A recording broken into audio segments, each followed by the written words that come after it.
یہ کہانی ہے ایک عقل مند چھوٹے سے چوزے کی۔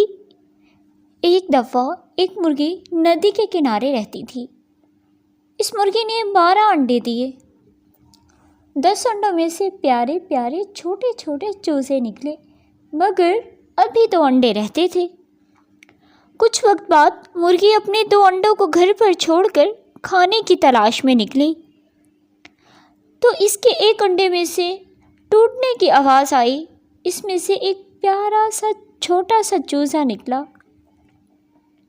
بیچارہ چوزا اپنی ماں کو ڈھونڈنے لگا۔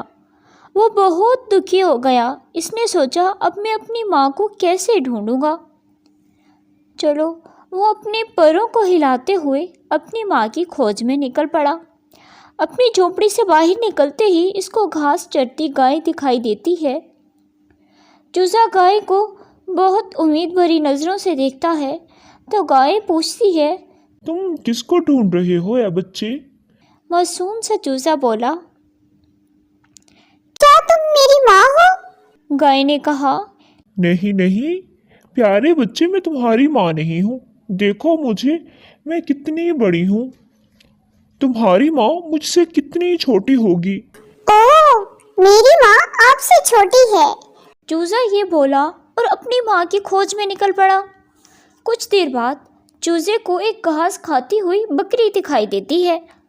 وہ اس بکری کے پاس جاتا ہے اور پوچھتا ہے، تم گائے سے قد میں چھوٹی ہو، کیا تم میری ماں ہو؟ بکری بولی، ہاں جی بالکل، میں گائے سے تو چھوٹی ہوں، لیکن مگر دیکھو میرے 4 پاؤں ہیں، لیکن تمہاری ماں کے تمہاری طرح 2 پاؤں اور پنکھ ہیں۔ بیچارہ چوزا پھر سے بہت اداس ہوا اور آگے کھوج پر نکل پڑا۔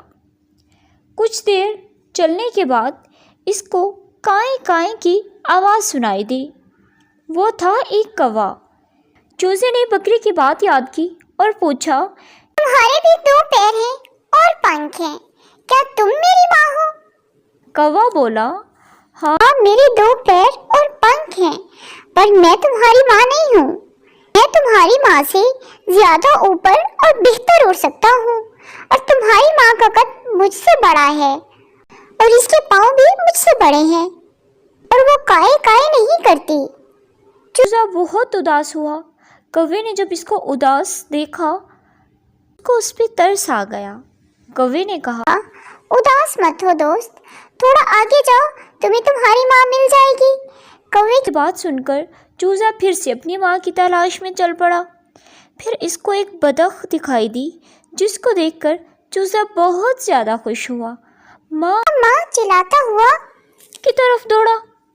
بطخ یہ دیکھ کر بہت حیران رہ گئی۔ چوزے نے کہا، تم حیران کیوں ہو؟ میں تمہارا ہی بچہ ہوں۔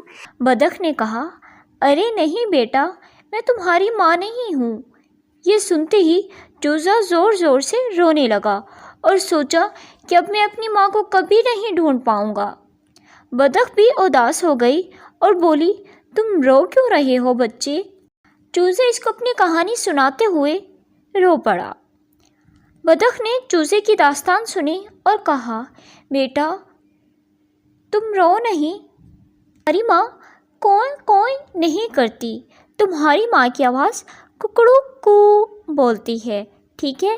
تبھی ایک کبوتر درخت پر بیٹھا یہ سب سن رہا تھا۔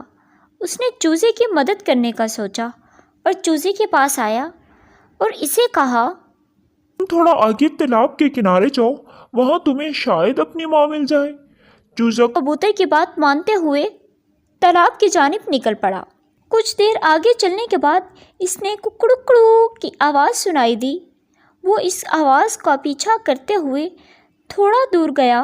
اس نے مرغی کو دیکھا جس کے 2 پاؤں اور پنکھ تھے۔ وہ کوے سے تھوڑی بڑی تھی، اس کی آواز بھی سنائی دی۔ اب اس کو پتہ چل گیا کہ یہ اس کی اپنی اصلی ماں ہے، اور ماں ماں پکارتا ہوا مرغی کی طرف بھاگا۔ مرغی نے بھی یہ سب سنا اور وہ اپنے چوزے کو پہچان گئی۔ اس نے چوزے کو اپنی طرف بلایا اور باہوں میں بھر لیا، پھر اس کو پیار کرنے لگی۔ چوزے کو اپنی ماں مل چکی تھی۔